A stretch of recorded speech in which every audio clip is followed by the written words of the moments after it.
Yang kelima, setiap perbuatannya TNI mantan TNI harus atas dasar kebenaran profesi. Jadi atas dasar doktrin yang ditanamkan sejak kita masuk, maka kita sekarang ini mencoba untuk melakukan penyelamatan bangsa dan negara. Nah, kalau sudah kita dekati dengan cara yang sopan, tapi ternyata diabaikan, nggak ada langkah lagi kecuali kita ambil secara paksa.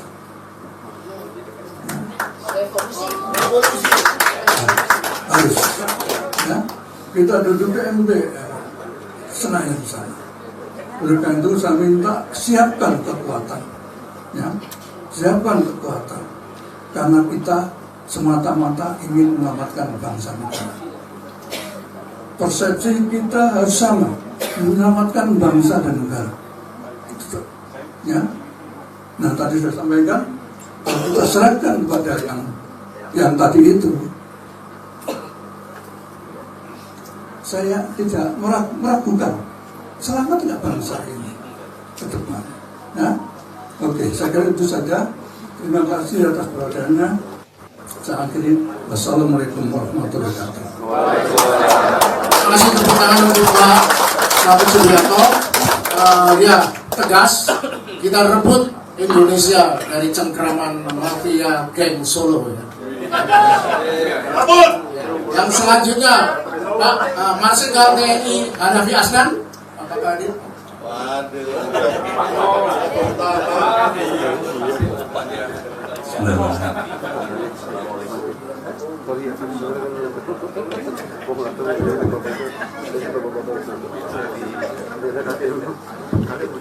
Assalamualaikum warahmatullahi wabarakatuh. Kami hormati bapak-bapak, ibu-ibu civil society, para mitra media yang saya banggakan, serta rekan-rekan dari Forum Purnawirawan Prajurit TNI. Pertama-tama sampaikan terima kasih atas waktu ini, alhamdulillah.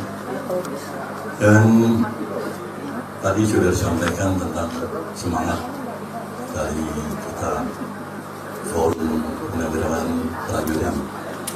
Saya hanya menambah saja bahwasanya Forum Purnawirawan Prajurit TNI itu beda sama purnawirawan TNI yang menyalah-nyalahkan kita. Padahal kita ini sumbernya sama. Kita digodok tempat yang sama. Tapi begitu kita ngomongnya benar, sana bilang itu di luar formasi kita katanya. Nggak apa-apa, memang beda sekarang jadi. Mana yang takut digusur, mana yang mau menggusur ini jadinya. Jadi kita tenang-tenang aja waktu itu, tidak masalah. Hanya tolong nanti kalau ditanya sama beliaunya, ya kita garis luruskan sama Sabta Mangga Prajurit, dan politik kita adalah politik kenegaraan, bukan politik kekuasaan.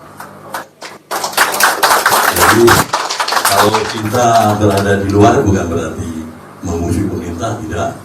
Tapi kita akan tetap berdiskusi hal-hal yang dianggap kita menyimpang, karena ajaran Islam harus demikian.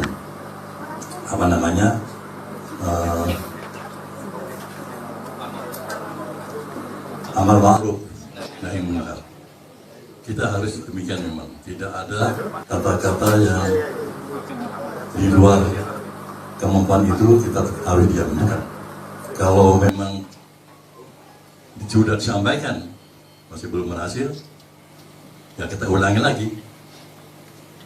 Tetap bersabar, diulangi lagi dan diulangi lagi. Biasanya kalau diulang-ulang terus, hal-hal yang baik akan diterima dengan baik. Sebaliknya kita jangan selalu mengulangi hal-hal yang berulang, yang tidak baik. Jadi kembali lagi bahwa tolong dibedakan, kita Forum Purnawirawan Prajurit TNI, bukan Forum Purnawirawan TNI pada umumnya. Saya berani menyampaikan demikian karena pihak sana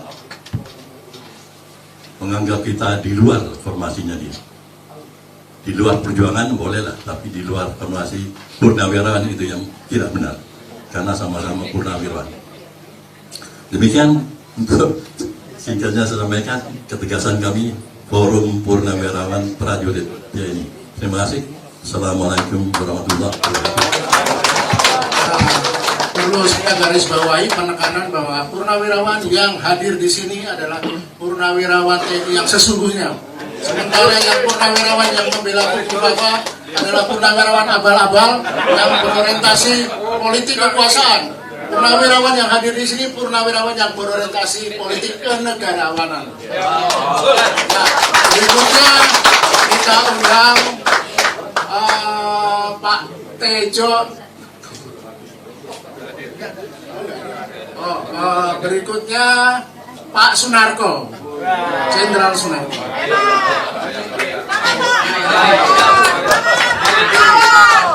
Jenderal paling sabar. Assalamualaikum warahmatullahi wabarakatuh. Salam sejahtera bagi kita semua. Kepada senior saya izin Pak disuruh ngomong, begitu Pak saya harus ngomong Pak.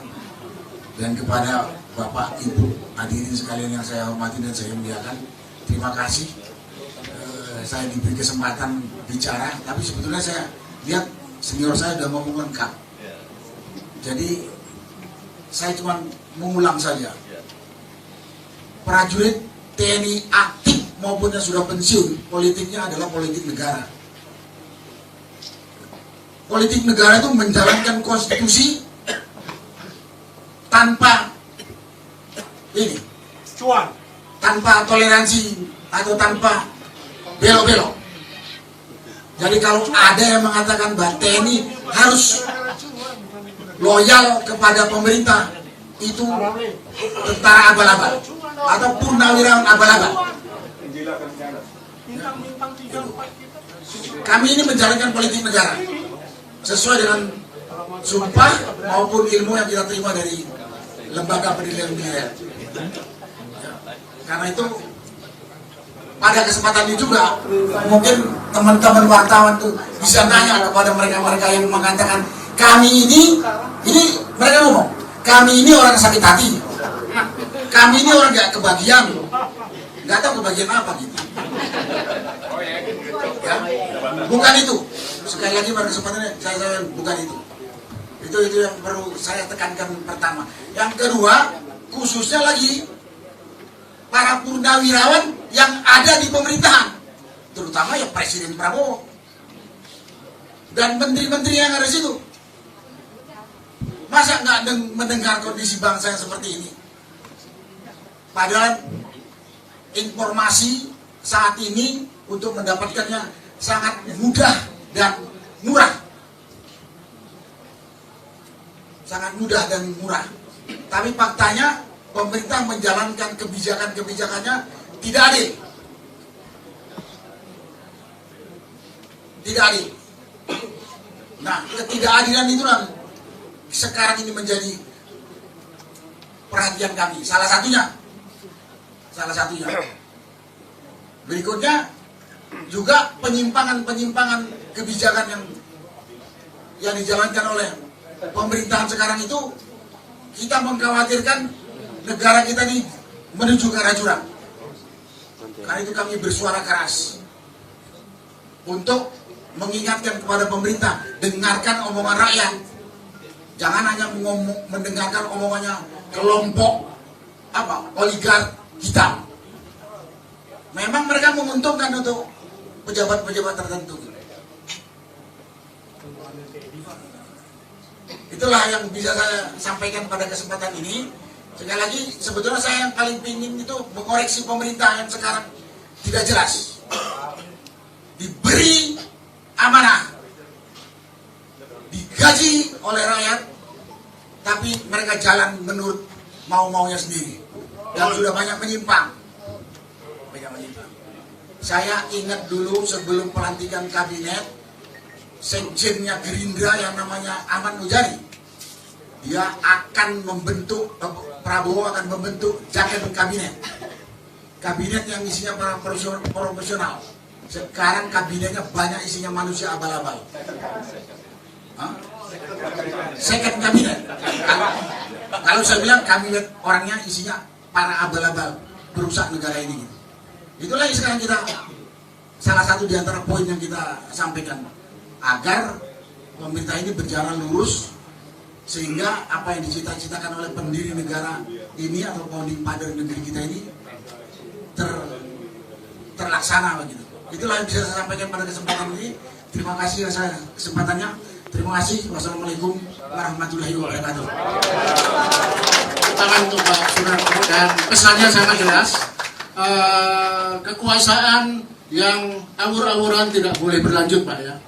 Politik keberlanjutan harus kita hentikan dengan politik hati nurani, politik Indonesia yang berorientasi pada rakyat dan bermartabat.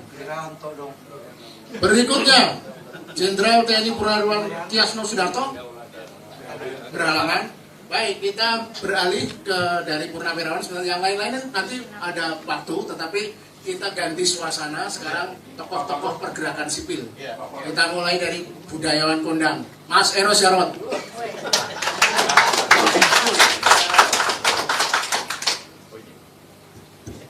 Terima kasih. Assalamualaikum warahmatullahi wabarakatuh. Bapak, teman-teman dari Purnawirawan TNI, mungkin banyak yang bertanya kenapa saya di sini. Itu banyak. Sebelum saya di sini banyak.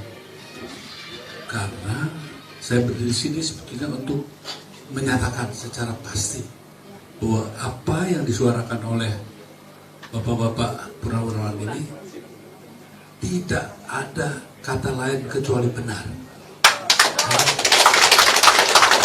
Tadi sudah diuraikan, tapi saya ingin mengulangi lagi bahwa sebetulnya yang kita hadapi satu masalah yang sangat serius, yang tidak mungkin saya juga bisa diam saja ketika bapak yang sudah begitu luar biasa menyatakan pendapatnya. Begini, karena apa?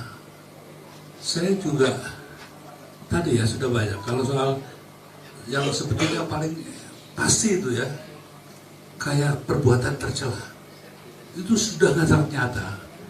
Kalau nggak benar, Roy tangkap saja. Karena beliau yang menjamin saya 99%. Ya, nah, yang saya tidak mengerti kenapa kalau memang dilindungi si Sufu Fafa ini ya, panggil dong dia. Panggil, kalau memang tidak benar, penjarakan. Ya. Tapi sebaliknya, kalau dia benar, penjarakan juga dia. Nah, ini yang sebetulnya buat kita semua ya terombang ambing. Coba bayangkan ya, kalau sebagai ini aja lah, sebagai orang Indonesia ya, saya ketuk hatinya siapapun yang mengatakan bahwa kita kan orang-orang apa, sakit hati ya. Orang-orang yang berkabinet itu saya tahu semua lah ya. Coba saya di sini buktikan kalau saya sakit hati atau orang yang nggak dapat jabatan. Buktikan. Saya justru curiga kalian sebetulnya bermain-main dengan jabatan untuk melakukan hal-hal yang kita khawatirkan. Oke, sekarang saya, ini semua udah ada yang jadi sibah-sibah semua ya. Coba bayangkan, saya akan buktikan bahwa Pak Jokowi, saya sanksikan dia mencintai negeri ini. Kalau dia mencintai negeri ini, tidak mungkin seseorang dengan kapasitas yang seperti itu didorong untuk menempati kedudukan yang sangat-sangat menentukan nasib 200 juta orang Indonesia ke depan. Ya. Ya.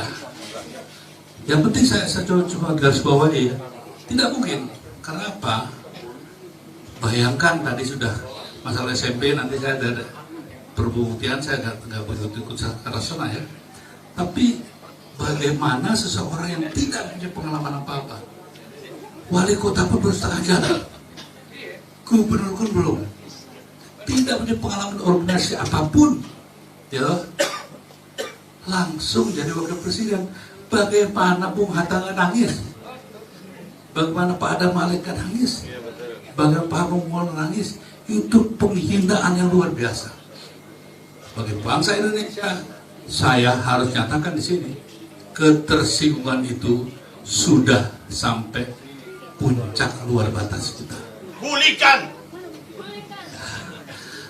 Kalau saya melihatnya begini, rasanya satu hal yang harus kita lakukan, ya. Ini Puan juga jangan main ya, itu ketua DPR ya, Puan jalankan tugas kamu ya. Dan saya minta supaya rakyat mempercayai kembali partai kamu PIP. Itu juga ibumu bilang sama ibumu ya. Jadi menurut saya ini saat yang sangat menentukan ke depan. Jadi di sini kita tidak ada kebencian apapun, kecuali harus menyelamatkan Indonesia dari jurang kehancuran. Jadi itu aja. Jadi artinya dengan segala apa yang kita katakan ini, tidak ada keinginan sedikit pun untuk melakukan hal-hal di luar garis konstitusi, karena sebetulnya orang yang sedang kita bicarakan ini. Nah, terakhir saya ingin tutup bahwa semua yang kita lakukan di sini, saya harapkan ya, tidak adalah kata-kata hanya menyebut hanya mantan Purnawirawan. Setiap orang yang cinta Indonesia, ya, termasuk para menteri dan masuk Prabowo. Ini pesan saya sebagai sahabat, berterima kasih kepada Jokowi, jangan berlebihan. Ya. Tidak berterima kasih juga jangan. Tapi yang saya minta pada Mas Prabowo, satu hal, terima kasihlah kepada rakyatmu yang telah menjadikan kamu presiden. Jadi untuknya saya minta secara tegas meminta Pak Prabowo dengan bahasa yang mungkin lebih enak, ini aja, jangan lakukan slow motion suicide. Ya. Do something.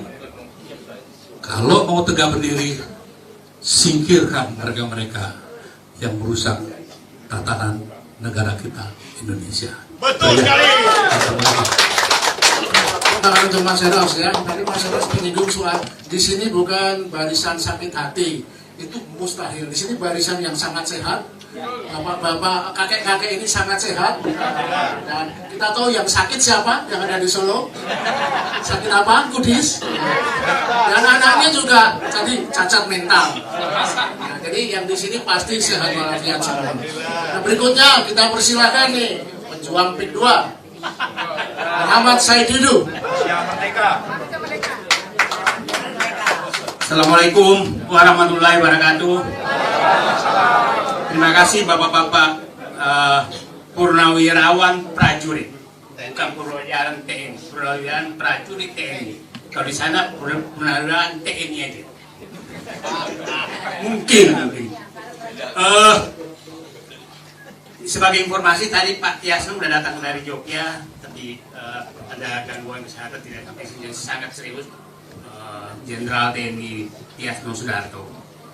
Saya ingin menyatakan bahwa menurut saya sedang terjadi pelecehan tanda kutip parlemen terhadap suara rakyat hari ini. Para jenderal, ratusan jenderal yang menyuarakan untuk maksulkan Gibran itu hanya dijadikan gendang sedang menari poco-poco. Politisi sedang menari poco-poco.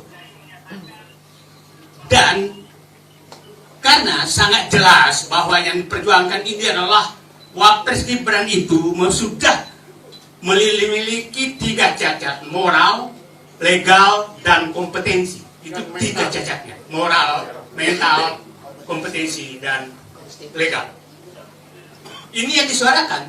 Tapi apa yang dilakukan oleh politisi adalah menjadikan usulan ini sebagai gendang melakukan poco-poco. Dan tokoh yang bisa menyelesaikan gendang ini menurut saya ada 3 orang. 1, Prabowo, 2 Megawati, 3 SBY. Kalau 3 orang ini menyadari bahwa negaranya sedang terancam, maka saya yakin pemaksulan ini akan jalan. Tapi jangan 3 orang ini menjadi dirijen poco-poco. Lihat di tempat. Ya, dia tahu lah poco-poco kan. Nah, lihat sekarang. Apakah masuk akal bahwa Sura belum sampai ke Menjanggo, Ketua DPR? Itu adalah poco-poco. Apakah masuk akal bahwa belum nyampe ke meja MPR? Janganlah nganggap kami ini bodoh semua. Kami tidak bodoh. Saya bekas anggota MPR, paham. Saya bekas birokrat, paham. Saya menerima surat biasanya 1.500 sehari, langsung hari itu nyampe. Mbak Puan dan lain-lain, jangan kalian anggap kami bodoh semua. Nah, sekarang yang problem sekarang adalah mereka sedang menari poco-poco dan menganggap kami semua ini adalah pemain musiknya. Dan mungkin mereka menganggap ini tidak lain adalah kumpulan para pemain topeng monyet. Itu mungkin di kepala mereka.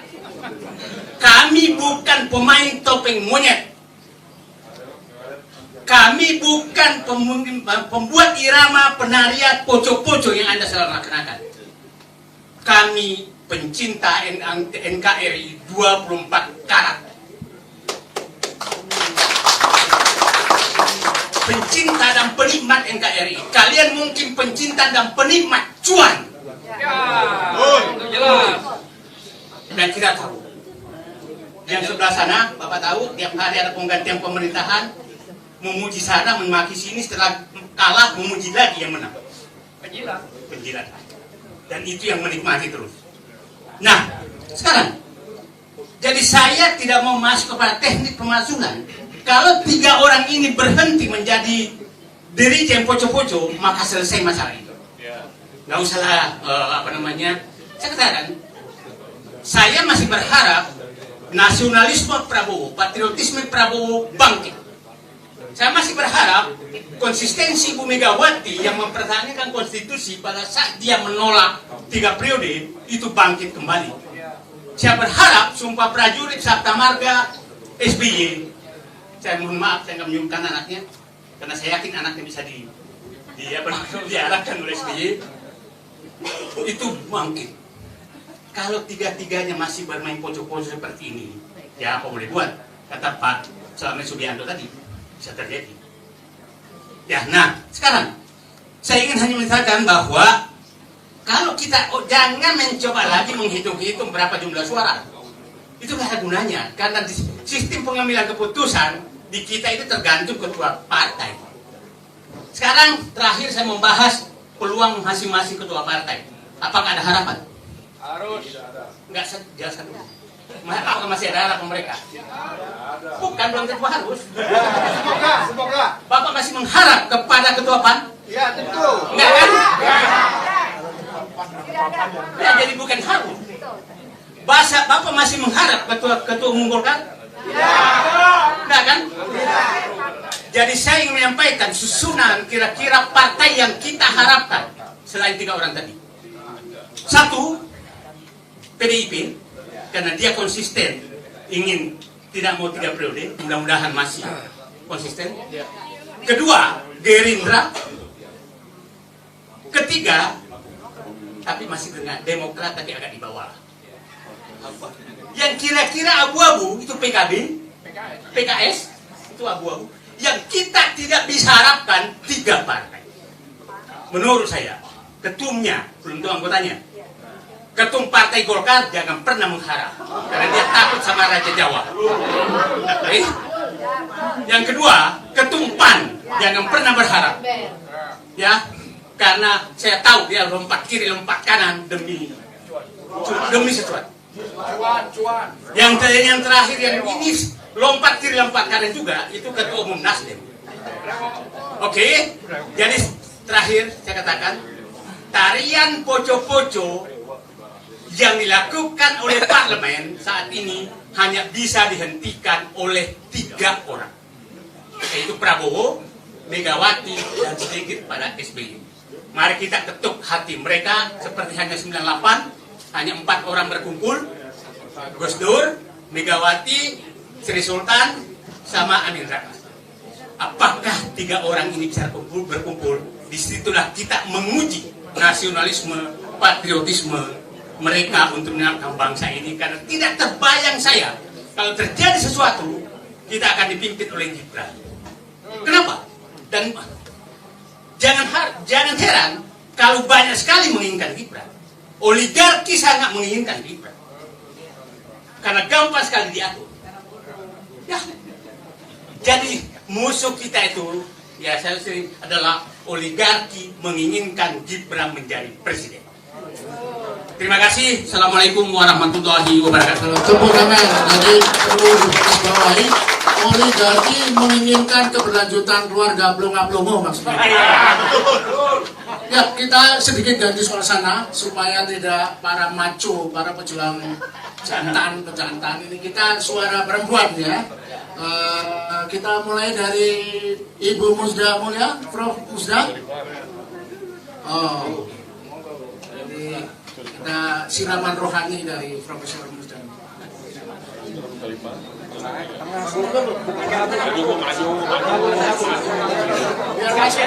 Kameranya nggak kelihatan. Di tengah bu.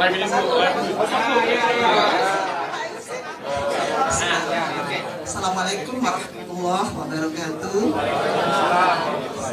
Alhamdulillah kita mengucap puji syukur kehadiran Tuhan Yang Maha Esa, dan juga kita bergembira bahwa masih ada asa ya, masih ada hope, masih ada harapan untuk kita semua. Terus terang saja saya merasa bangga kepada bapak-bapak jenderal, bapak-bapak semuanya yang ada di sini. Sebelum saya datang ke sini banyak yang mengatakan pada saya untuk apa lagi, ya toh juga nanti nggak ada yang dengar. Ya, semua orang sudah merasa putus asa. Tetapi saya mengatakan kalau semua putus asa, lalu untuk apa negara ini masih ada? Karena itu penting sekali bagi kita, apapun sekecil apapun, ya kita tetap menyalakan lilin untuk menghalau kegelapan. Dan mudah-mudahan dari hal-hal yang kecil ini, hati nurani bangsa kita itu masih mendengar bahwa banyak hal ya. Banyak mengatakan pada saya, kenapa baru sekarang kok kamu mau mengatakan menolak atau memakzulkan Gibran? Kenapa nggak dari awal?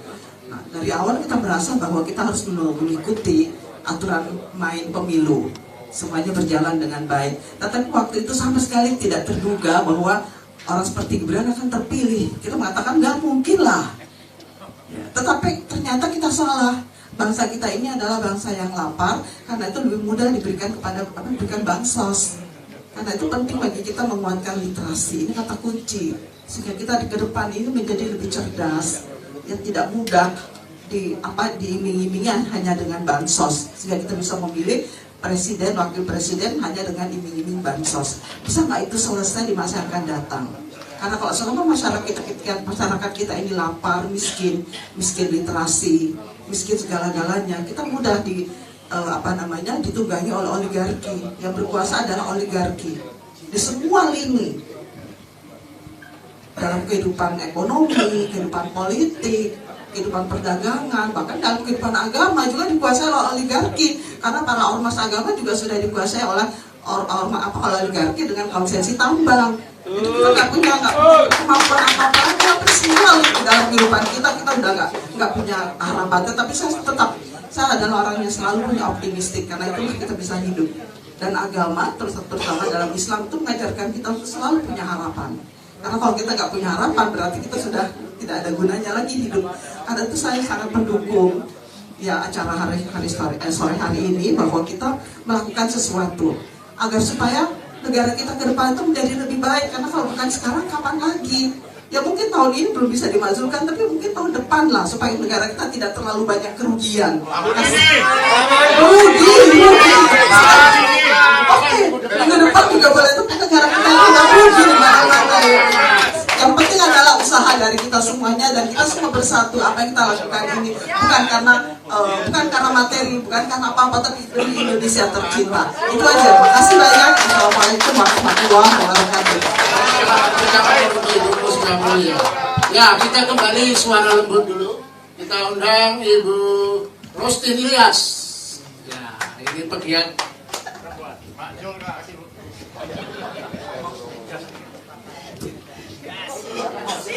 Kenapa?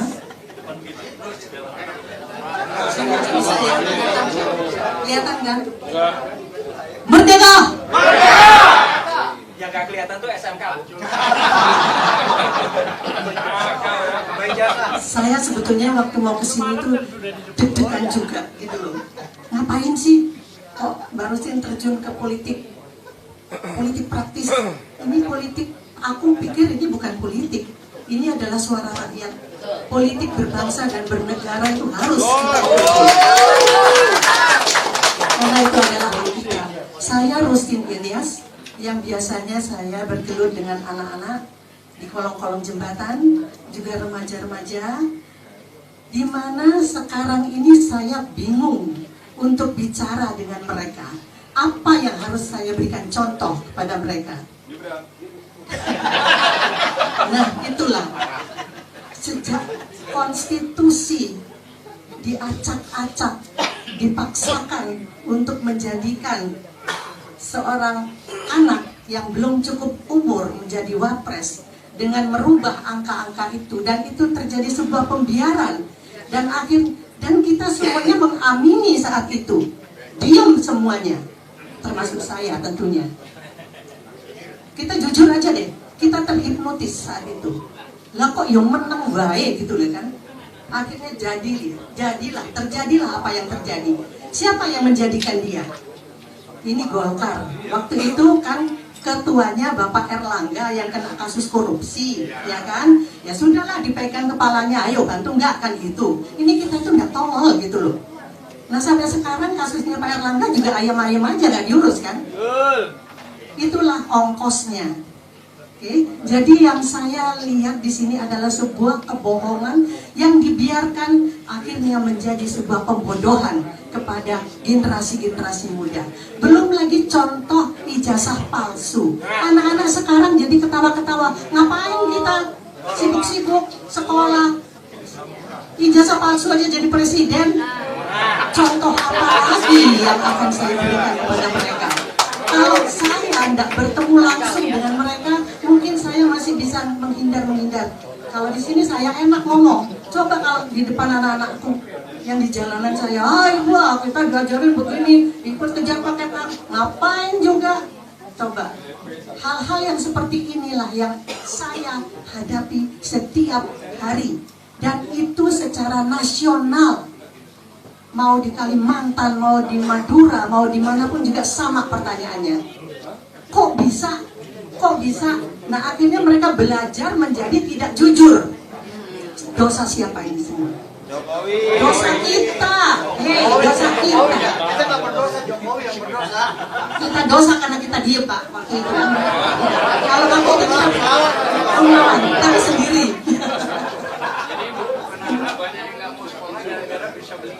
Ya, jadi sekarang tuh jangan begitu. Ya, tapi memang ini kita harus introspeksi bahwa kita juga salah. Kita akui, dan mari kita membetulkan kesalahan ini sebelum kita terlambat, sebelum kita menjadi sesuatu yang tidak berguna untuk bangsa ini. Terima kasih. Assalamualaikum warahmatullahi wabarakatuh. Merdeka!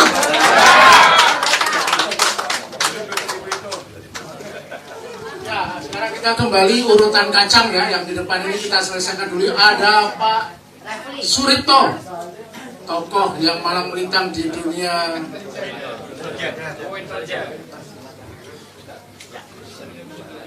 Assalamualaikum warahmatullahi wabarakatuh. Saya hanya mengajukan pertanyaan dan silahkan dijawab bersama kalau setuju. Yaitu kenapa masih mengharapkan DPR untuk merespon surat itu? Mantap, itu bagus. Mantap. Kita sudah tahu DPR itu Sontoloyo. zaman orde lama sampai orde baru sampai reformasi brengsek semua. Jadi jangan harapkan DPR melakukan inisiatif untuk perubahan, untuk mengambil tindakan-tindakan yang seperti Perpres pemakzulan Wakil Ketua DPR, Wakil Ketua Presiden. Jadi oleh karena itu saya usulkan agar supaya ini kita berkumpul adalah tekad kita bersama seperti tadi Pak Selamat Subianto katakan, yaitu proklamasi Juli 2, proklamasi untuk melakukan perubahan. Proklamasi karena apa? Karena sejak reformasi 7 presiden tetap status quo, dan yang ke-8 saya nggak tahu tetap status quo. Jadi inilah yang tantangan buat kita lebih besar. Kalau kita berani merombak ini semua, berani kita melakukan perubahan,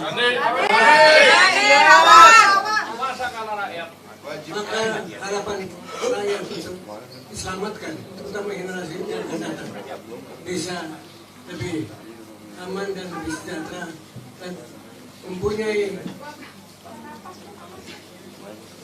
identitas dan integritas yang bisa kita andalkan. Saya kira itu yang saya bisa sampaikan. Assalamualaikum warahmatullahi Pak Surito, saya boleh bantu jawab ya. Apakah kita berharap dengan DPR? Tidak. Forum ini adalah peringatan untuk DPR. Kalau dalam minggu tidak dijawab, kita akan bergerak terus. Berikutnya, coba kita sedikit beralih ke agak teknis ya. Ini ada pakar hukum, tata negara akarnya. Bung Ranti Harun. Yang bilang katanya itu kurang ajar ini. Ini ijazah asli UGM ini. Ketua BEM juga. Bukan silva agama. Assalamualaikum warahmatullahi wabarakatuh. Jadi kawan-kawan sekalian, ini agak teknis sedikit. Sebenarnya ada 2 pintu untuk menggantikan Gibran yang kita lupa. Pintu pertama itu pemberhentian, itulah impeachment namanya. Tapi pintu kedua, dengan sukarela dia bisa mengundurkan diri at any time. Ya kan mengundurkan diri itu kan bisa dipaksa. Kan judulnya itu mengundurkan diri itu by constitution, tetapi mekanismenya kemudian apakah kemudian demo di depan MPR dan lain sebagainya. Karena saya ingin mewadahi apa yang disampaikan tadi bahwa tentu sebuah lobby sudah menyampaikan surat ke MPR, DPD dan lain sebagainya. Nah itu dianggap upaya untuk membuat Gibran mengundurkan diri. Mudah-mudahan begitu. Ya. Kalau kita bicara pintu pemberhentian ya memang harus DPR, mau tidak mau. Jadi kawan-kawan semua, ibu-ibu dan bapak sekalian, ada 3 pintu besar untuk pemberhentian. 1, pelanggaran hukum berat berupa pengkhianatan terhadap negara, suap, korupsi, tindak pidana berat lainnya. Yang kedua, perbuatan tercela, dan yang ketiga tidak lagi memenuhi syarat sebagai presiden dan atau wakil presiden. Dalam observasi saya, mudah-mudahan saya tidak keliru, Gibran mudah-mudahan memenuhi 6 pintu ini. 6. Jadi kalau tadi Pak Jenderal bilang 3, saya observasi 6. Pertama, kalau benar bahwa putusan MK itu didapatkan dari hasil kolusi, ya kan? Maka bukan tidak mungkin itu pintu untuk pemakzulan juga. Betul. Apakah masuk perbuatan tercela, ataukah masuk bagian dari konspirasi dan lain sebagainya. Kita tidak bicara lagi mengenai yang namanya pemilu. Pemilu sudah selesai dengan pelantikan presiden dan wakil presiden. Tapi kita bicara pintu impeachment atau pemberhentian. Itu 1. Yang kedua, kalau benar sinyalemen bahwa putra-putri Jokowi menerima uang suap paling tidak 100 miliar kurang dari sebuah kartel bisnis misalnya, maka itu pun masuk pintu untuk perbuatan pelanggaran hukum berat. Kedua ya. Yang ketiga, kalau benar Fufu Fafa itu milik Gibran Rakabuming Raka, benar. Dan kemudian yang benar kan bilang Lukas yang bilang, tapi Roy Suryo bilang 99,9% benar, maka itu masuk kategori perbuatan tercela. Kenapa perbuatan tercelanya? Dulu dan sekarang. Dulu karena kontennya, sekarang karena sebagai wakil presiden dia tidak pernah mengakui itu. Dia kan mengatakan takon sing duwe katanya. Artinya secara eksplisit dia mengatakan bukan punya saya. Tapi kalau bisa dibuktikan sebaliknya, dia sudah melakukan kebohongan publik. Oke? Maka itu adalah perbuatan tercela. Itu 3 pintu. Pintu berikutnya adalah syarat presiden itu adalah mampu secara jasmani dan rohani untuk menjadi presiden dan atau wakil presiden. Kalau kita bisa melihat bahwa ini orang sesungguhnya tidak mampu, terutama secara rohani, non fisik sifatnya, maka itu pun sebenarnya kita bisa mengatakan dia eligible untuk impeachment. Oke. Berikutnya lagi adalah soal yang terkait dengan dua terakhir ya, sudah 4 saya sebutkan. Soal ijazah. Ini kata Mas Roy Suryo juga, biar Mas Roy Suryo yang ditangkap ya. Gibran ini tidak pernah menyelesaikan studi SMA. Dia tidak punya ijazah SMA. Apalagi Mas Roy bilang confirm. Kalau memang dia tidak punya ijazah SMA, maka itu harusnya di-impeach. Karena syarat untuk menjadi presiden dan atau wakil presiden, unfortunately, masih minimal SMA. Kalau SMA saja dia tidak punya, maka itu bisa di-impeach. Saya bicara tentang syarat atau prosedur formalnya. Nah, terakhir, yang saya ingin share juga adalah ini spekulasi publik yang sudah ada di mana-mana. Walaupun sebenarnya kita nggak punya bukti. Banyak isu yang mengatakan demikian kan, bahwa yang bersangkutan suka ini juga, suka ngomong-ngomong kan. Nah, itu juga, jadi 6 pintu itu menurut saya sangat beralasan untuk memberhentikan Gibran Rakabuming Raka. Selain tadi upaya civil society, kalau seandainya ada yang namanya people power untuk meminta Gibran mundur atau dimundurkan. Wassalamualaikum warahmatullahi wabarakatuh. Ya, karena Bung Refli Harun menyebut-nyebut Fufu Papa, nah ini ada pakar tak terbantahkan, pakar Fufu Papa, pakarnya. Silakan Bung Roy Suryo. Nah, berdiri Bang Roy. Keren cadas. Pakai yang Bismillahirrahmanirrahim. Assalamualaikum warahmatullahi wabarakatuh. Pertama-tama tadi ada yang juga yang sempat bilang, wah Mas Roy main maksulkan juga. Mohon maaf, bapak-bapak yang terhormat, saya terpaksa bocorkan sedikit. Saya ikut pertemuan dengan jenderal-jenderal purnawirawan dan para laksamana, para marskal ini sudah lama. Banyak pertemuan di Taman Mini, di Balai Sarbini, tanggal 17 April. Saya juga ikut waktu di Jakarta Utara, bahkan jadi pembicara di sana. Kemudian waktu di Bandung, ada dukungan dari Purnawana Bandung. Ketika Pak Tiasno dengan Pak Sofian ada di Jogja, saya juga ada di Jogja. Jadi saya memang selalu membersamai gerakan dari para bapak-bapak purnawirawan TNI, prajurit purnawirawan TNI yang memang sudah terbukti berjasa bagi Republik ini. Itu yang pertama. Yang kedua, soal Fufu Papa. Ya, clear.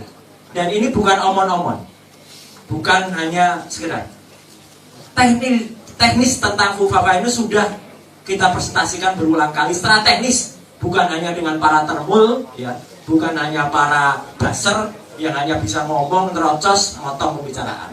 Sudah ada di kampus di Jogja, ya, kampus di Solo, di Bandung juga dengan ITB, dengan Unpad dan dengan UPI.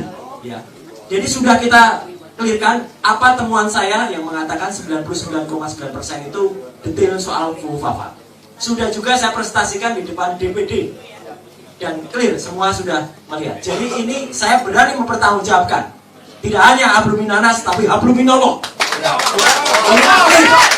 Fufu Papa adalah 99,9% itu adalah Gibran. Nah, yang menarik, surat dari para purnawirawan TNI itu memang sudah menyebut juga soal Fufu Papa, ya, gitu. Jadi ada 4 cacat yang ada. Cacat mulai dari Mahkamah Konstitusi itu cacat. Saya tambahkan Mas Refli karena ada satu pakar tata negara juga mengatakan ternyata putusan MK itu tidak sempat disidangkan, Mas, tapi tiba-tiba diputus. Ya. Kemudian setelah keluar, ini ada hubungan DPR. DPR itu waktu itu masih reses. Tidak bisa kemudian KPU itu mengeluarkan tanpa mengganti PKPU-nya. Jadi ini cacat. Tidak bisa peraturan KPU itu keluar sebelum disahkan oleh DPR. Dan DPR itu resesnya setelah selesai masa waktu dari penentuan KPU. Jadi itu sebenarnya catat lagi. Nah, kemudian dari surat itu jelas soal fufafa juga disebut.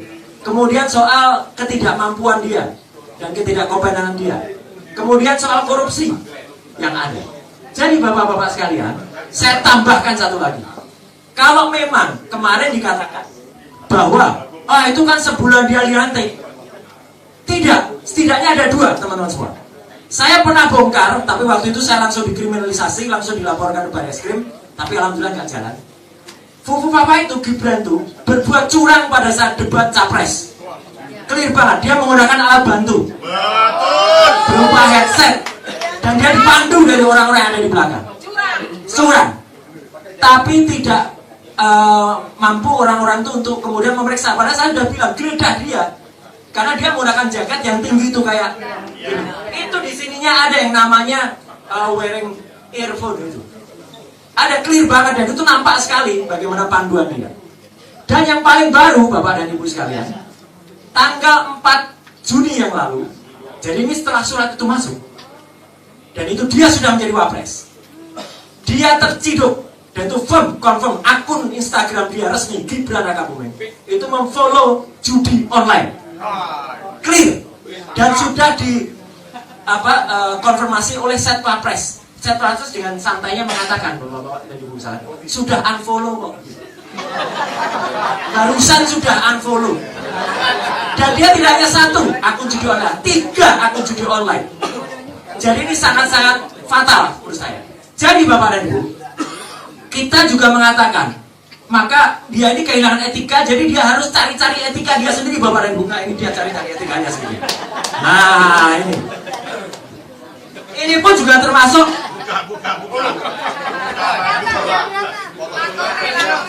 sedang mencari. Dia sedang mencari kejujuran. Dan saya menggunakan kasus ini sebagai dukungan untuk adik-adik, jangan berhenti. Adik-adik di Banyuwangi pakai spanduk semacam ini ditangkap. Ya, insya Allah kami senior membersamai adik-adik semuanya. Ya, jadi Bapak dan Ibu, para senior, insya Allah kita tidak sendirian. Selain bersama adik-adik, selain bersama purnawirawan, kita maksulkan Gibran Rakabuming Raka, dan insya Allah dengan ridho Allah SWT. Terima kasih.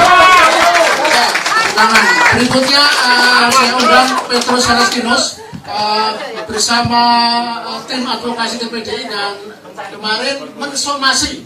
Jadi kalau yang di sini itu menyurati, kemarin pengacara mensomasi. Silakan.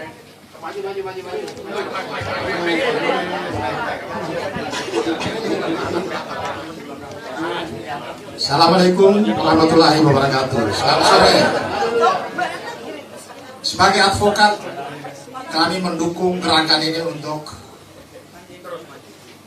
melengsarkan Gibran.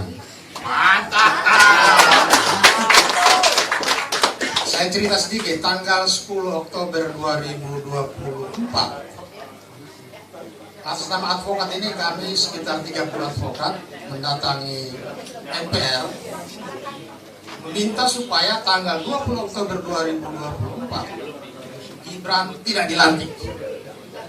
Kenapa tidak dilantik? Karena dia berada dalam posisi perhalangan tetap akibat putusan Mahkamah Konstitusi nomor 90 dan putusan MK yang memberi sanksi kepada 9 hakim konstitusi akibat melanggar hukum acara di dalam persidangan perkara 90 itu. Pelanggaran hukum acara terhadap proses perkara 90 itu berakibat putusan hakim konstitusi tidak sah, hakim konstitusi diberi sanksi administratif dan dipidana, dan perkara harus disidangkan kembali. Tetapi yang terjadi apa? Yang terjadi hanya 9 hakim konstitusi disanksi administratif berupa pemberhentian Anwar Usman, sedangkan 8 hakim konstitusi lainnya diberi peringatan tertulis dan peringatan lisan oleh Majelis Kehormatan Mahkamah Konstitusi. Begitu juga Komisioner KPU telah meloloskan Gibran pada saat dia masih berumur 35 tahun atas upaya Bung Tendri dan kawan-kawan dari PDIP. 7 komisioner KPU diberi sanksi oleh DKPP dengan sanksi teguran. Ya, artinya semua pelaku dalam pelanggaran yang membuat putusan hakim konstitusi di MK itu tidak sah itu sudah dihukum. Kenapa tidak ke Gibran juga sebagai akibat dari putusan itu? Sehingga kami menempatkan Gibran dalam posisi perhalangan tetap. Menurut Undang-Undang Pemilu pasal 427, dia menyatakan begini. MPR berwenang melantik presiden dan wakil presiden terpilih. Dalam hal wakil presiden terpilih berhalangan tetap, maka MPR melantik presiden terpilih, calon presiden terpilih menjadi presiden.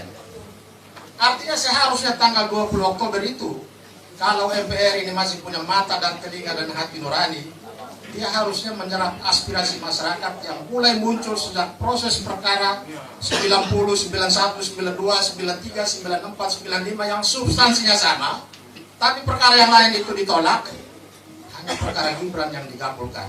Dan masyarakat berontak, memberontakkan itu termasuk sampai hari ini kita berkumpul. Tetapi kita dibutakan oleh sikap MPR. Mereka abaikan aspirasi masyarakat dan mereka tetap melantik Gibran dalam posisi dia berhalangan tetap yang seharusnya tidak boleh dilantik. Makanya tadi jam 11 tadi kami advokat sepatu miring, advokat trotoar, ya kami dicap advokat trotoar karena kami dilayani di trotoar baik di MPR maupun di Wapres tadi. Kami sampaikan somasi kepada Gibran supaya dalam tempo 7 hari sejak hari ini mundur dari kedudukannya sebagai Wapres. Apabila dalam tempo 7 hari tidak mundur, maka koalisi masyarakat kita semua ini akan rame-rame datang ke MPR supaya agendakan dalam suatu sidang nanti.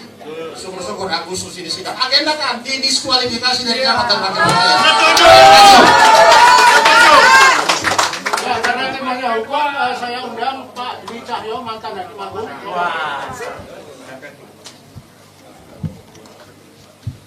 Assalamualaikum warahmatullahi wabarakatuh. Yang terhormat Bapak-Bapak sekalian dan awak media, saya ingin menyampaikan yang berkaitan dengan putusan MK itu terutama itu yang paling penting. Kenapa ini saya perlu sampaikan? Karena kami dari FPP TNI sudah mengkaji putusan MK dari putusan yang dikeluarkan nomor 90 dan putusan MK itu cacat hukum.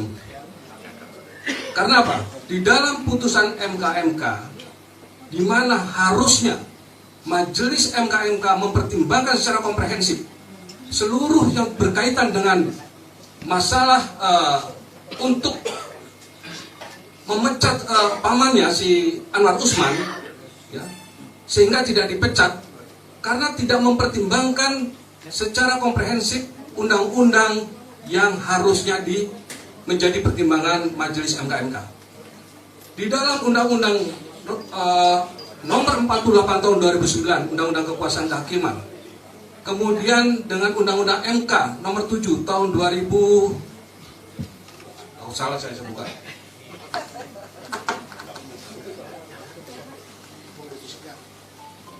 Undang-undang nomor 7 tahun 2023.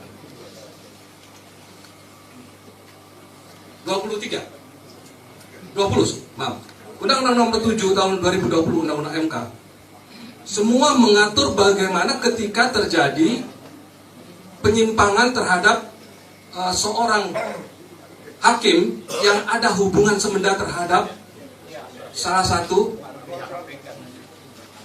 yang masuk dalam pihak perkara. Nah, harusnya ini sudah diputus, Anwar Usman harusnya diputus dengan pemecatan dan pidana. Kalau ini sudah tidak dipertimbangkan secara komprehensif, kemudian hanya diputus dengan mencopot jabatan, kemudian putusan nomor 90 tetap berlanjut, maka ini sudah dapat dikatakan kedudukan Gibran adalah ilegal dan cacat hukum. Sekarang pertanyaannya seperti ini. Surat yang kami kirim di DPR sampai hari ini tidak mendapatkan respon. Ada satu pertanyaan, DPR memang tidak mau atau mengabaikan surat kami dari FPP TNI, atau DPR takut berhadapan dengan kami dari Forum Purnawirawan Prajurit TNI ini? Takut. Ya. Kalau memang DPR berani dan perlu penjelasan lebih detail, undang kami. Kami akan berdebat habis-habisan soal putusan MK itu. Dan saya siap untuk berhadapan dengan mereka. Siapapun. Kemudian yang kedua, soal Fufu Papa. Kami sudah rapat dengan Mas Roy pada waktu itu. Saya tanya kepada Mas Roy, siap menjadi saksi ketika nanti kita RDP? Siap. Alhamdulillah kalau Mas Roy siap. Karena beliau sudah mengantongi bukti-bukti 99,9% kebenarannya itu. Jadi beliau sudah siap untuk menjadi saksi ahli di RDP nanti. Kemudian yang ketiga adalah masalah soal korupsi yang sudah pernah diungkap oleh Ubaidillah. Ya, itu pun juga sudah kami pelajari. Ya, dari FPP TNI sudah mempelajari apa yang berkas-berkas yang sudah diberikan oleh Ubaidillah. Dan kami pun juga sudah mengundang beliau pada waktu itu. Di situ ada diskusi. Kemudian KPK, ini benar nggak nih KPK nih? Untuk membuktikan bahwa ada satu aliran dana. Kemudian Ubaidillah disuruh minta bukti ke PPATK. Harusnya bukan Ubaidillah yang meminta itu, KPK yang meminta itu. Untuk mendapatkan aliran dana, bukan Ubaidillah yang harus meminta ke sana, tetapi KPK yang harusnya minta ke PPATK. Nah, disitulah yang perlu kita kaji, dan saya sudah sampaikan kepada Ubaidillah pada waktu itu, ada Mas Roy juga. Ayo kita datangi lagi KPK, kita selesaikan masalah ini sampai tuntas. Sekali lagi, saya mohon dukungan terutama dari awak media untuk terus memberitakan tentang pemakzulan ini. Terima kasih. Assalamualaikum warahmatullahi wabarakatuh. Terima kasih. Assalamualaikum warahmatullahi wabarakatuh. Ya, azam kan. Ya, kebetulan terima kasih kepada para jenderal yang hadir di sini dan para tokoh.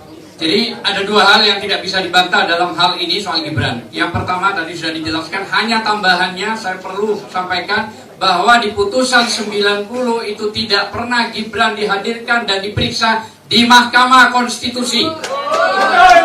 Itu fatal. Dan ya, harus itu.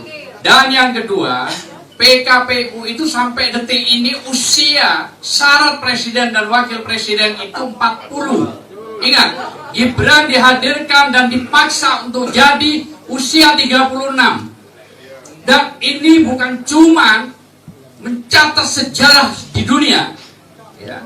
Ini bahaya sekali ini kalau sudah konstitusi begini dianggap tidak ada dan diatur dengan pesanan seenaknya sendiri.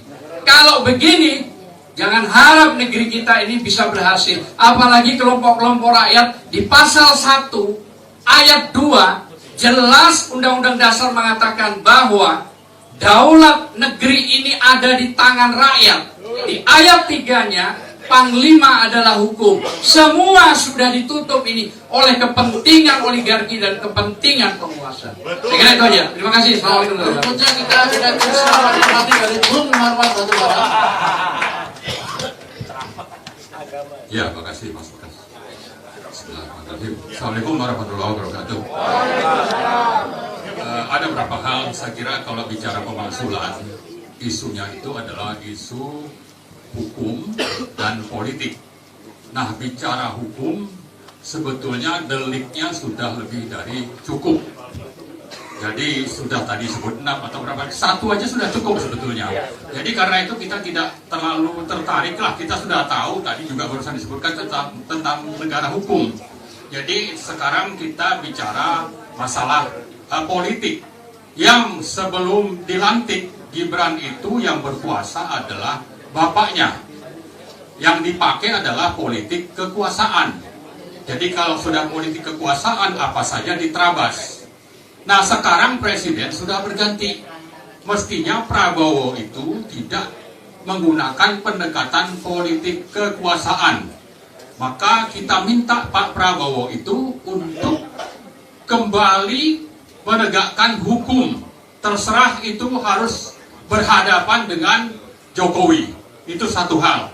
Kemudian yang kedua, delik-delik terkait Gibran sebetulnya bisa saja, dan saya yakin Pak Prabowo itu sebelum mencalonkan dengan Gibran belum paham tentang Fufufafa, belum paham tentang bahwa dia dihina sebetulnya oleh Fufufafa.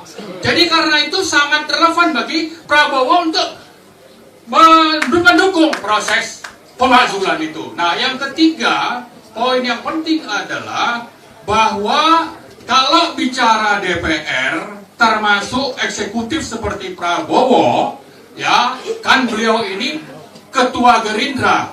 Jadi pendekatan politik itu tetap harus menggunakan dasar-dasar hukum. Karena itu kita mengetuk hati Pak Prabowo yang sudah ada hate speech oleh Gibran, itu justru untuk memulai bagaimana pemakzulan ini bisa terjadi segera. Kemudian yang kedua, kita tuntut partai yang memang bukan koalisi di pemerintah seperti PDIP. Kalau dibilang belum terima surat, sebetulnya bagi DPR, partai-partai itu, kalau aspirasi sudah berkembang, sudah sedemikian kuat, tinggi, dan besar, tanpa surat pun, ya, mereka itu harusnya sudah tanggap untuk segera melakukan proses. Karena itu, saya berharap ada Prabowo di depan yang sudah dihina oleh Fufufafa, dan itu terjadi setelah Pilpres. Yang kedua ada PDIP, kemudian ada partai yang menjadikan moral sebagai dasarnya seperti PKS misalnya. Ya, jadi karena itu saya berharap hanya beberapa partai saja yang memulai, itu sudah lebih dari cukup untuk nanti masalah hukum yang akan diuji di MK itu bisa selesai dalam waktu singkat. Jadi mari kita pertama meminta Prabowo, mulailah bahwa Anda pemimpin partai pemenang pemilu, Anda tidak lagi menggunakan politik kekuasaan seperti Jokowi. Proses pemakzulan ini dari partai Anda dan partai-partai yang saya sebut tadi. Terima kasih. Assalamualaikum warahmatullahi wabarakatuh. Demikian tadi sidang rohani khusus untuk Pak Prabowo, ya, agar terbuka pemikiran politiknya menjadi presiden yang sadar. Oke, kita akan coba ini angkatan 98 nih, yang dulu memperjuangkan reformasi, tapi kok justru menghasilkan Presiden Plonga-Plongo dan Wakil Presiden Lega Gede. Bung Henry, 2 menit. Ya. Annyeonghaseyo. Jadi gini, ada suasana kebatinan yang mirip 98 pada hari-hari ini. Jadi dalam sejarah pergolakan politik di dunia, nyaris tidak ada satupun presiden yang ditumbangkan oleh kekuatan hukum. Yang ada dan yang terjadi adalah kekuatan rakyat. Jadi saya mengajak para purnawirawan pejuang, saya nggak pakai prajurit karena prajurit itu konotasinya juga di bawah perintah. Tapi kalau pejuang itu dia hadir karena nurani. Jadi 98 itu suasananya mirip-mirip hari ini. Wartawan banyak datang dalam pertemuan-pertemuan, ada budayawan yang nggak menangis di layar kaca kayak Mas Eros, ya kan? Karena ada budayawan dan seniman yang menangis melihat pendekatan rakyat hari ini. Jadi ada satu dalil hukum dan ini bekerja tidak di ruang pengadilan atau di ruang konstituante atau di ruang MPR DPR. Dalil hukum itu adalah salus populi suprema lex esto. Kedaulatan tertinggi itu ketika rakyat atau kita semua harus menyelamatkan negeri ini. Maka berdasarkan pengalaman 98, kita ngomong terlalu banyak gak penting. Yang penting itu adalah kapan kita tentukan titiknya, kapan waktunya, berapa banyak yang kita bisa estimasikan. Karena 98 itu tanggal 17 saya atas nama Ikatan Senat Mahasiswa Hukum Indonesia bertemu dengan fraksi Golkar di DPR. Tanggal 18 kami masuk atas nama Forum Komunikasi Senat Mahasiswa Jakarta. Tanggal 18 tuh.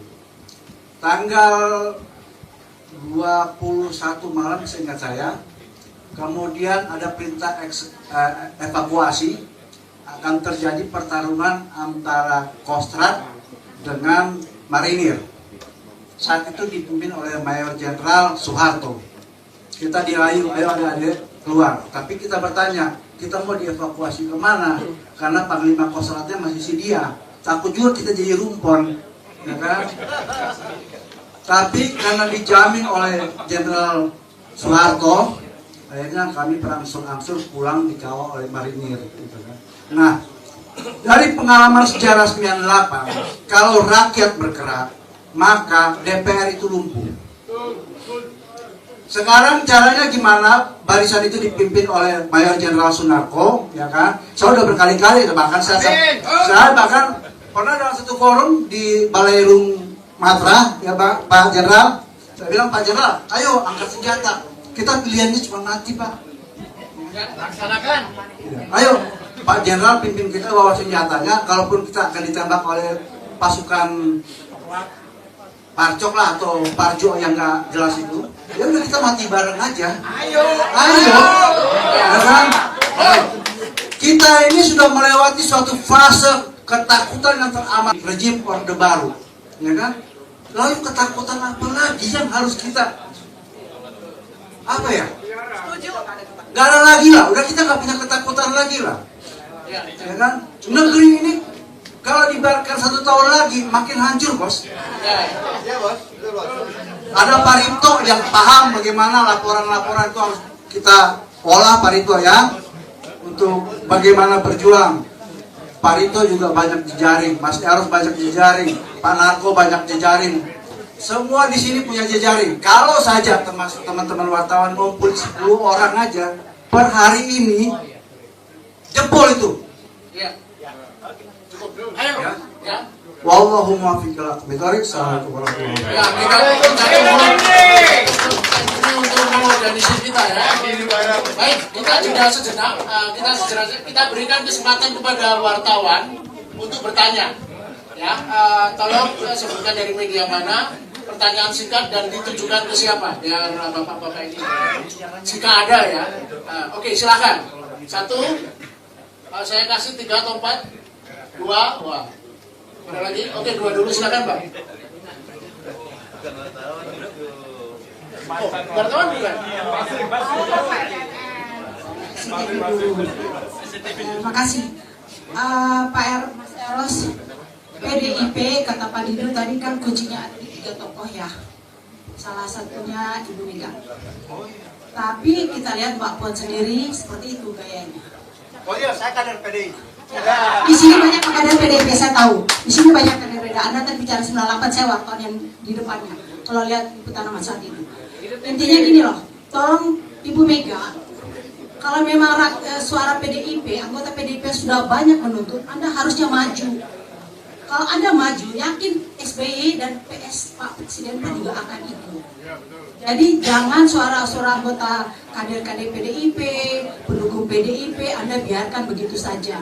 Terutama Anda kan cuma 1 Mas, ini bicara banyak. Jadi tolong Ibu Mega, kalau Anda memang bicara, Anda sendiri dari kemarin kita lihat resah, marah, tapi cuma segitu doang gitu loh. Jadi kalau mau, ayo saatnya ini, karena memang ini rakyat sudah banyak yang resah, banyak. Bukan saya wartawan hukum dan kriminal ya, saya tahu banyak banget rakyat yang bunuh diri gara-gara ekonomi, gara-gara kemiskinan.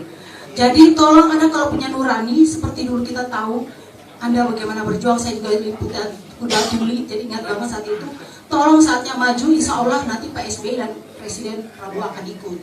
Jadi tolong Puan juga, janganlah Anda bermain-main, Anda udah cukup inilah Anda sebenarnya ketua DPR, apalagi di DPR kita tahu PDIP kan suara yang paling banyak dari seluruh partai, dan PKS insya Allah akan ikut. Itu aja, terima kasih. Berikutnya Bung Mulyadi.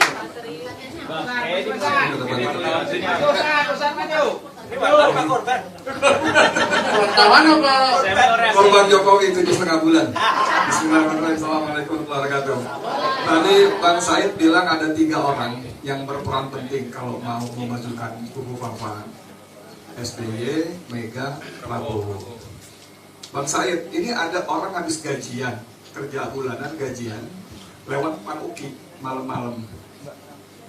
Dirampok, Mas. Dirampok habis duitnya. Lalu rampoknya ngasih 25.000 nih buat ongkos pulang. Lalu, nah, persis ini saya mau ngomong. Lalu dia cerita di teman kantornya, gini, wah rampoknya baik banget. Gitu loh. Jadi ini Jokowi ngerampok Indonesia 10 tahun, lalu Prabowo bilang, hidup Jokowi! Terima kasih Jokowi! Gitu loh. Maksud saya begitu gitu loh. Jadi saya mau tanya kepada para senior yang saya hormati ini, bagaimana caranya bikin Prabowo siuman? Nggak perlu Mega, nggak perlu SBY. Kalau Prabowo siuman, bilang, Sigit, Listio, kamu usut. Kalau enggak, kamu saya pecat sekarang. Usut, kalau enggak, kamu pecat sekarang. Tolong kasih tahu saya. Yang pertama. Yang kedua, saya mau lanjut ke sini. Titiknya di mana? Kumpulnya di mana? Berapa orang? Biar Mas Narko kasih komando. Ya, saya kasih beri kesempatan lagi 1 atau 2 wartawan yang ingin bertanya. Oke, kalau belum ada mungkin tadi pertanyaan dijawab dulu ya, Mas Hero singkat sama Bang Said itu. Karena pertanyaan untuk mana Bang terkait ini. Susah dijawab. Gini Pak, sebetulnya pertanyaannya jelas, cuman alamatnya untuk hari ini mungkin salah, ya. Karena saya pun mempertanyakan hal yang sama, ya. Jadi Anda mungkin masih dalam suasana tahun 98. Ya, di tahun 2025 dan segala sesuatu sudah berubah. Ya, kadang-kadang saya juga tidak mengenal partai yang saya dirikan juga, gitu ya. Tanggung jawab loh. Ya, saya bertanggung jawab jelas. Pasti, itu nggak saya khawatir. Pertanggung jawabannya itu diberikan dengan cara kita menyuarakan apa yang benar. Ya. Jadi kalau Mbak betul-betul meneliti ya, karena katanya dong perhatikan ya. Pertanyaan itu nggak perlu lagi dipertanyakan, sudah dijawab dengan apa-apa yang dilakukan sekarang ini. Dan makanya saya pribadi ya saya maafkan aja si sepuannya, lupa saya anak kecil, tidak mengerti sama sekali reformasi itu.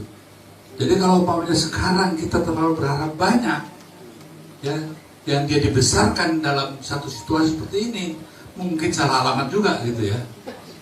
Dan saya juga mau aja ya, ayo kita kumpul mana. Permasalahannya, ayolah kita dengan tenang ya. Coba kita menggalang itu. Sebab baca sudah banyak teriak-teriakan, sudah banyak, dan gak ada yang datang. Itu kenyataan ya. Makanya yang saya inginkan adalah kesadaran kita bersama aja ya. Tanpa nanti mengatakan hanya 3 orang, gitu ya. Ya boleh aja bilang 3 orang ya. Kalau rakyatnya nggak mau, nggak bisa juga. Nah, jangan juga terlalu percaya bahwa seolah-olah gambaran Mbak dulu tuh ya. Jadi itu yang namanya PDIP itu bukan satu entitas lagi. Jangan salah gitu ya. Bukan satu entitas seperti dulu. Begitu juga yang namanya aktivis. Aktivis sekarang juga bukan yang satu entitas. Banyak emblemnya ya. Nah, makanya melakukan yang namanya the new paradigm untuk ke depan ini perlu dipikirkan bersama. Teriakan-teriakan mengajak segala itu saya sudah bosan dan tidak pernah terjadi. Nah, untuk itu mungkin lebih saya percaya bahwa satu penyelenggaraan atau pengorganisasian ya, yang lebih taktis dan strategis itu diperlukan. Dan saya rasa sudah menyudailah omongan-omongan yang mari kita berontak gitu. Nah, ayo gitu. Saya sudah buktikan itu. Yang di sini kan belum tentu banyak yang buktikan. Kita di lapangan dan membuktikan itu. Ya. Nah, makanya sekarang yang saya ajak, sudahlah, jangan juga teriakan terlalu keras itu ya. Mungkin yang bisa kita perlukan sekarang pengorganisasian yang lebih keras dan lebih cerdas. Nah, itu aja yang bisa saya jawab. Jadi Pak, mohon maaf kalau saya mengecewakan karena Anda masih melihat atau membaca cara membacanya gitu. Kacamatanya mungkin Pak yang perlu diganti. Ya, karena objeknya sekarang sudah berbeda dan tidak bisa dikatakan apakah ada PDIP? Kok pesan ditanyakan? Tidak ada. Yang adalah Megawati gitu ya. Apa yang ada PDIP? Kan tidak ada sebagai partai. Nah, Anda masih menghubungkan PDIP, Megawati, PDIP. Itu satu hal yang mungkin diperlukan untuk memperlukan lagi, ya. Dan tidak semudah, sesimpel itu kita melihat persoalan yang sangat pelik ini, sehingga saya takut nanti salah baca. Itu aja Pak ya, maaf kalau nggak menyenangkan.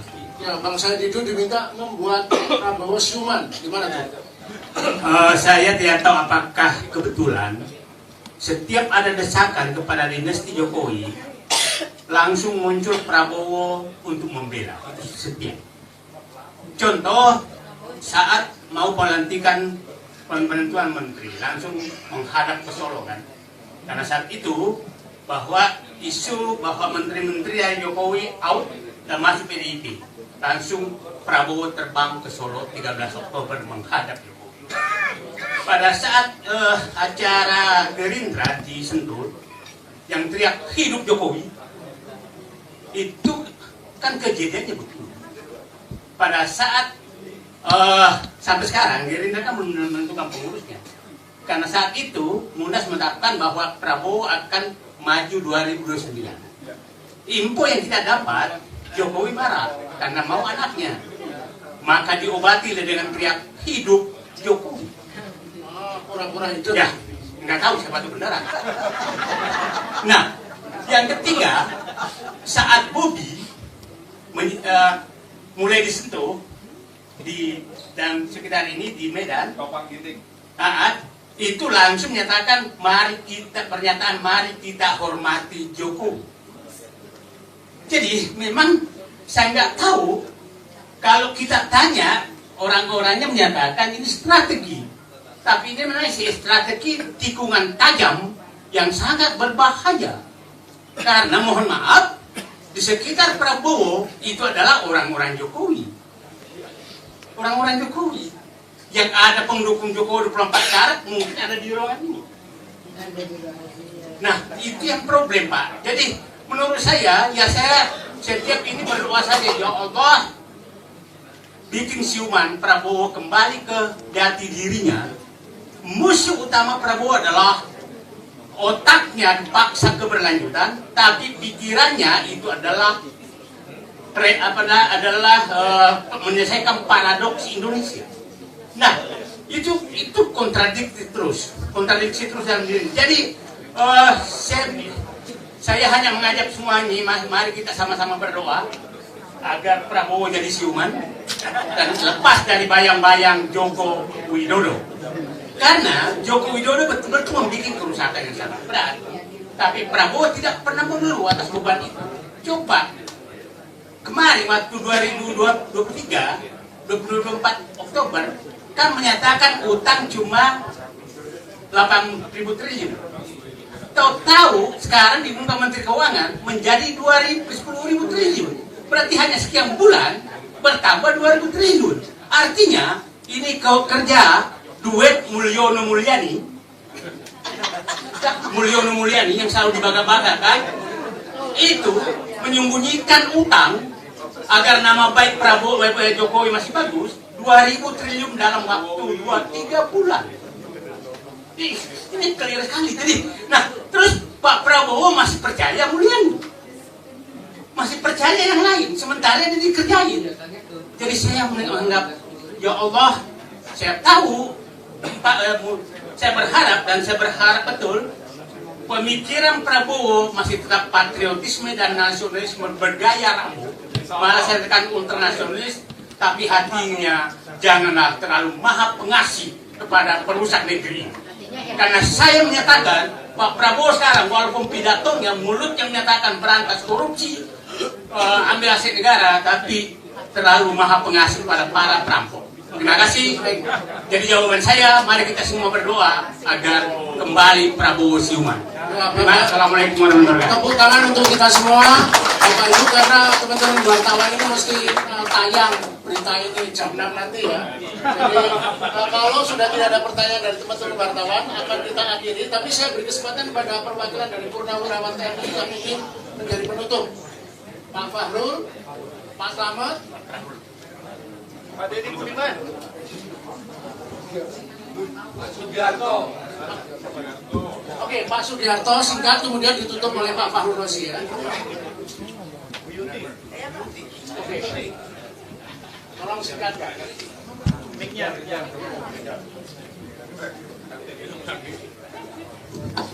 Assalamualaikum warahmatullahi wabarakatuh. Para senior kami yang kami hormati, kami tidak berkenan saran saja. Kita ketahui bersama 8 tuntutan itu dibatalkan, dimentahkan dengan PP Angkatan Darat bahwa itu bukan mewakili kehidupan. Maka anehnya dari sekian banyak tidak ada satu yang protes, tidak ada yang kontra. Pada kesempatan ini kami mohon dengan hormat, pimpinan tertinggi membuat surat kepada PPAD bahwa Anda bukan mewakili kehidupan Purnawirawan. Kenapa? Pada saat membicarakan tidak didampingi oleh PPAD, AL, PPAU. Ini yang pertama. Yang kedua, kami adalah pendiri FPPI, Forum Purnawirawan Berjuang. Tapi dengan adanya SKASO kami menyatakan bukan FPP, Forum Pejuang Prajurit. Kami nurut kepada beliau. Maka dengan hormat mohon yang mendirikan ada Pak Slamet, Pak Narko, kami ada Ikatan Duara, saya tanda tangan. Tolong akta pendirian itu diubah apa yang saya katakan dengan senior kami. Forum Purnawirawan Prajurit. Ini yang penting. Ini.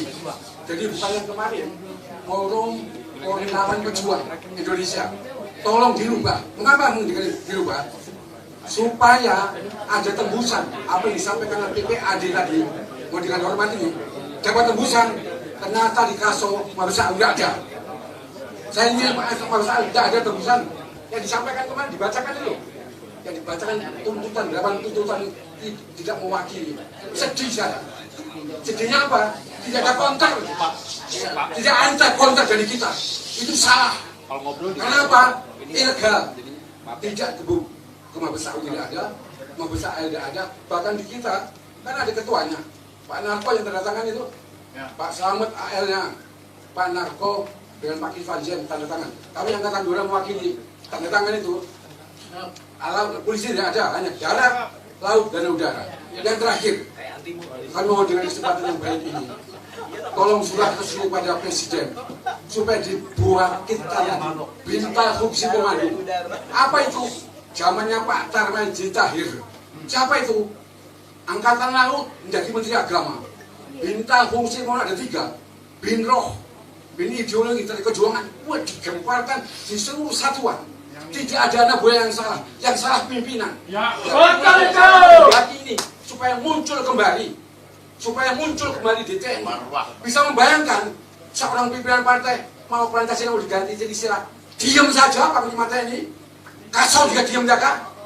Ada yang berani? Apa yang dikatakan tadi? Pak Prajurit, apa Sabta Marga? Kami warga negara kesatuan yang bersihkan Pancasila. Begitu Pancasila dibagi Trisila, Ekasila, tenang aja. Diam saja. Nah, maka yang terakhir sebelah di samping bicara kepada kewiraan, Pak, kewiraan. Sungguh sangat mulia. Di dalam kewiraan itu, Masya Allah. Ada yang namanya kawasan Nusantara, Gerhana Nasional, Polsranas, Polsis, Harga Berapa, Bintang. Baik Pak, terima kasih Pak. Terima kasih Pak. Oke Bu, Purnawirawati. Assalamualaikum warahmatullahi wabarakatuh. Terima kasih atas kesempatan yang diberikan. Saya sebetulnya tidak ahli dalam politik, tidak ahli dalam segala macam, tapi saya terpanggil hati nurani dengan lihat negara kita Ibu Pertiwi yang sakit ini. Jadi ikut terpanggil, ikut berjuang dengan Pak Sunarko, dengan rekan-rekan semua yang senior ini. Sudah berbagai upaya dari dahulu sejak pensiun berusaha, terakhir dengan surat itu. Dan saya sependapat dengan apa yang disampaikan tadi oleh Pak Slamet. Jadi kita harus ada suatu aksi, suatu tindakan yang merupakan perkumpulan dari berbagai elemen bersinergi antara purnawirawan, masyarakat, kemudian ulama, kemudian akademisi untuk menyuarakan ini, untuk berjuang. Kalau perlu memang kita seperti tadi yang disampaikan oleh Bapak Slamet Sugianto untuk menduduki, kemudian supaya waspada juga, karena kan kalau kita tahu bahwa komunis itu menghalalkan berbagai cara, tidak menutup kemungkinan ada rencana Prabowo akan dihabisin, jadi tidak menutup kemungkinan. Jadi daripada ini, jadi harus sesegera mungkin kita melakukan suatu aksi. Jadi kita ini merupakan suatu ikhtiar yang daripada diam, karena kan sebagaimana yang disampaikan oleh ulama Buya Hamka, kalau melihat kezaliman di depan mata, kalau kamu diam saja, pakailah kain kafan. Nah, makanya kami ini sekalipun apa yang semampu saya ikut berjuang dengan bapak-bapak semua di sini untuk demi tegaknya NKRI, demi NKRI tetap berdiri, tidak dikuasai oleh komunis, tidak dikuasai oleh Cina. Terima kasih. Semangat merdeka. Intinya kita gabungkan Prabowo dan Suman. Betul. Bahwa ada musuh dalam selimut yang bernama Ya, Gibran. semoga diberikan rahmah ya, hidayah. Pak Fahru Rosi, monggo kita tutup acara ini. Baik teman-teman sekalian, kami purnawirawan yang ikut tanda tangan atau yang maju di depan tanda tangan merasa sangat bangga dengan dukungan-dukungan yang luar biasa ini. Tapi memang kita tidak boleh gelap mata, mengambil keputusan dengan cepat, karena kita tahu juga mereka juga melakukan sesuatu pancingan-pancingan supaya kita melakukan sesuatu yang salah gitu. Di dalam TNI kadang-kadang begini, kalau yang mengeluarkan statement itu katakanlah bintang 2, kalau dibantah oleh bintang 4 seneng banget dia, naik daun dia. Jadi kita pun ngatur strategi. Jadi kalau yang ngomong itu gitu, coba sama aja, mohon maaf ya. Ada yang orang sana yang bintang 4, wah macam-macam. Kalau yang nanggapi yang diserang bintang 2, dia diem, dia malu dia udah. Jadi ada juga strategi seperti itu. Tapi kembali kita juga senang, kami semua tidak pernah redup untuk memperjuangkan ini. Mungkin saya sarankan mungkin ada semacam board gitu ya, antara teman-teman di purnawirawan dengan teman-teman yang duduk di luar untuk merumuskan langkah-langkah komprehensif. Saya kira bagus sekali itu ya. Macam kata nanti malam katanya ada juga itu, ada juga wawancara. Kita mengusulkan Pak Narko, karena Pak Narko ini punya pengalaman banyak di bidang itu, dan kemudian sudah punya nama, dan kemudian banyak tahu tentang kelompok-kelompok sana itu.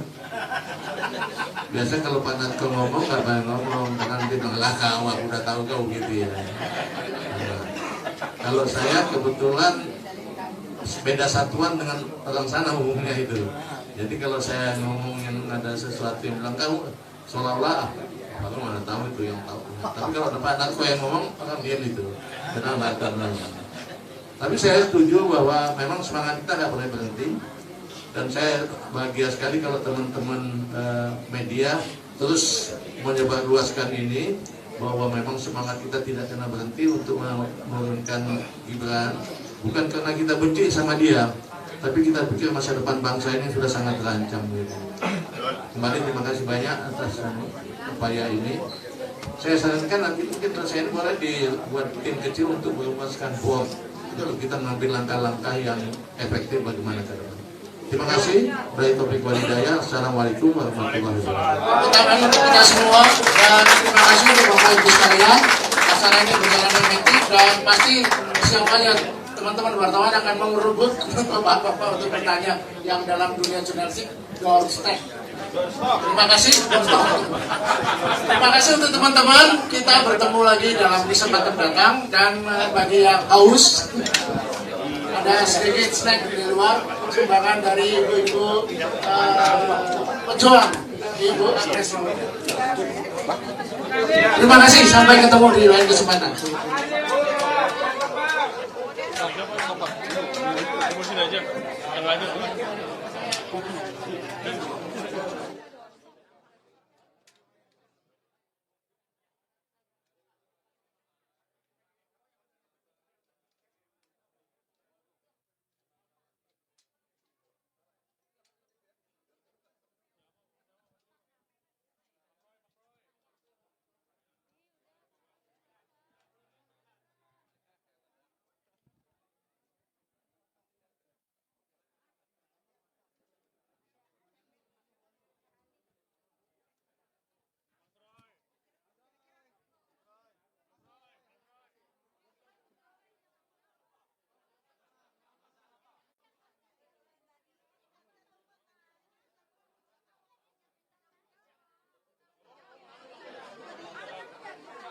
Enggak usah ya.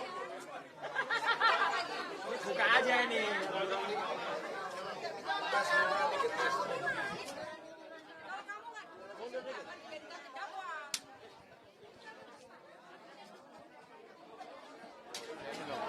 Udah. Gak apa-apa. Pancing pertanyaan, Mbak. Yuk. Sudah guys. Amin. Iya, ya. Ya. Ya. Ya, jadi begini. Jadi hari ini itu adalah penegasan dari senior-senior kita, para purnawirawan prajurit TNI yang sudah melakukan mekanisme 2 kali ya.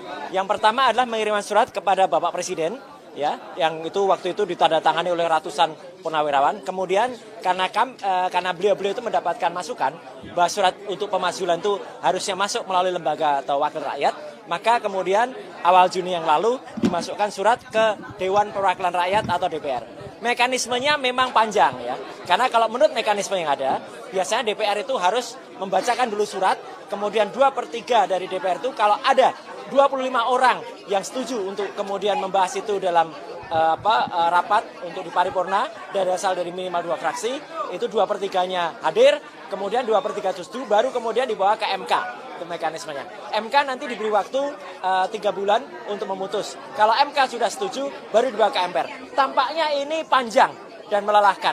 Makanya tadi teman-teman purnawirawan itu ada cara-cara yang mungkin akan cepat. Kenapa? Karena DPR itu sebenarnya tergantung juga oleh beberapa tokoh penting, yaitu beberapa pimpinan partai, ya gitu. Ada disebut tadi pimpinan-pimpinan partai ya. Ada partai PDIP, partai Gerindra, kemudian partai Demokrat, dan kemudian juga partai yang lain, termasuk juga PSI, PKB, dan partai lain yang mungkin belum bisa diharapkan. Tapi biasanya, kalau teman-teman ingat, kalau rakyat Indonesia ingat, tahun 98 pun, ya ketika kami dulu juga bergerak, itu kita juga lihat sesuatu yang kampanye nggak mungkin. Pak Harto itu 32 tahun itu berkuasa, dan waktu itu pun masih diminta untuk menjadi presiden lagi. Tapi dalam waktu singkat, karena desakan rakyat, desakan masyarakat, dan satu lagi, kuasa Allah Subhanahu Wa Taala, itu kemudian terjadi. Pak Harmoko, waktu itu Menteri Penerangan, yang tadinya meminta Pak Harto untuk maju lagi, kemudian berikutnya beliau menghadap Pak Harto lagi untuk menyatakan, Bapak, rakyat meminta Bapak mundur. Ya, nah itulah kemungkinan yang terjadi. Jadi langkah selanjutnya kita tunggu, karena tadi dari hasil konferensi pers siang hari ini, para purnawirawan prajurit TNI ini menyatakan bahwa memberi waktu kepada DPR untuk membaca. Saya juga pernah menjadi anggota DPR dan saya tahu pasti tidak mungkin mekanisme itu terlalu panjang. Jadi sekarang tinggal niat dari wakil rakyat yang masih katanya mewakili rakyat. Saya kira gitu ya. Jadi kita tunggu langkah selanjutnya, waktu yang nanti akan diberikan, dan kita berharap betul bahwa ini adalah upaya untuk menyelamatkan Indonesia. Tidak mungkin kita berharap pada orang yang ada di kaos ini ya untuk nanti memimpin Indonesia.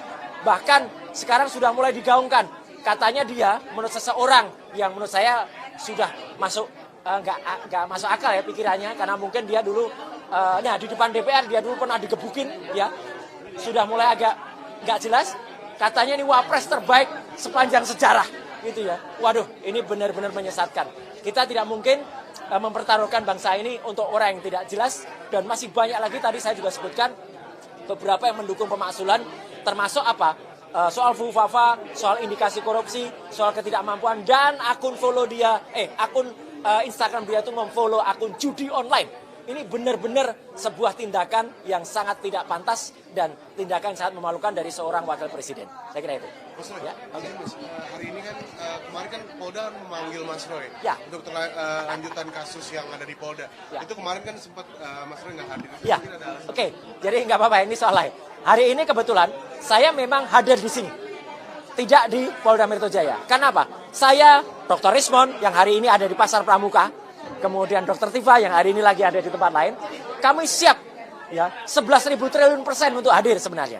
Tapi atas rekomendasi dari para kuasa hukum kami, karena apa? Satu, ya mereka-mereka yang lapor ini, yang klarifikasinya sekarang ini baru sifatnya undangan. Undangan klarifikasi, tidak ada pro justisianya. Dan mereka-mereka itu tidak terkait langsung dengan korban atau tidak terkait langsung dengan pelapor, yaitu tidak terkait dengan Joko Widodo. Jadi ini laporan-laporan dari orang-orang yang tidak punya legal standing. Ngapain kita datang? Kemudian tidak ada lokusnya, tidak ada tempusnya dalam surat itu, sehingga kami disarankan untuk tidak perlu hadir. Makanya saya pun hadir membersamai para Purnawiran TNI. Dan itu sikap kami terhadap Polda Metro Jaya. Tolong lebih profesional, tolong lebih presisi kalau proses pengaduan dari masyarakat, pengaduan yang tidak ada legal standingnya, pengaduan yang tidak ada siapa terlapornya, pengaduan yang tidak ada tempusnya, tidak ada lokusnya, nggak usah diprotes. Apalagi ini terbaru, ya tidak perlu hiraukan orang-orang atau termul-termul yang hari ini saya dengar melakukan demo bayaran di Polda Metro Jaya. Ya ngapain aja mereka itu? Gitu loh. Mereka jelas betul kata dikumpulkan dari berbagai pelosok Nusantara. Jelas-jelas betul kalau itu bayaran. Ya, terima kasih. Ya, oke, terima kasih ya. Jenderal siapa? Jenderal dong.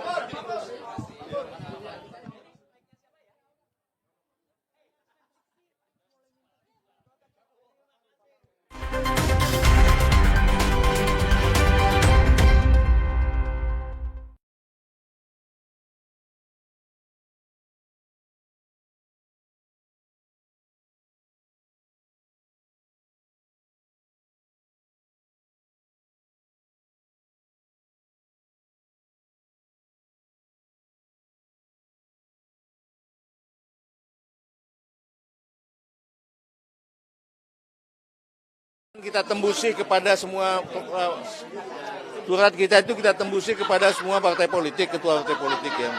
Ya mudah-mudahan saya kira ada komunikasi itu meskipun tidak terbuka sehingga bisa kita memberikan pandangan-pandangan yang lebih enteng gitu ya.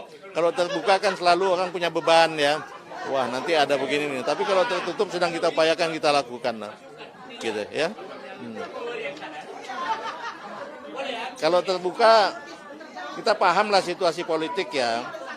Kalau dia misalnya ketemu sama saya terbuka orang banyak begitu, wah nanti saya bahaya saya mungkin begitu ya. Tapi kalau tertutup pasti bisa kita lakukan. Kita berikan penjelasan ke mereka betapa ancaman ini luar biasa gitu loh ya. Nggak ada tenggat waktu tapi kita upayakan secepat-cepatnya lah ya. Tidak ada balasan atau putusan dari DPR? Kalau nggak ada balasan dalam malam ini nanti kita lakukan pendekatan lagi. Ya. Nanti nyamperin satu-satu ke setiap parpol. Iya bisa. Ya. Ya, bisa. Udah gitu aja. Terima kasih, Pak.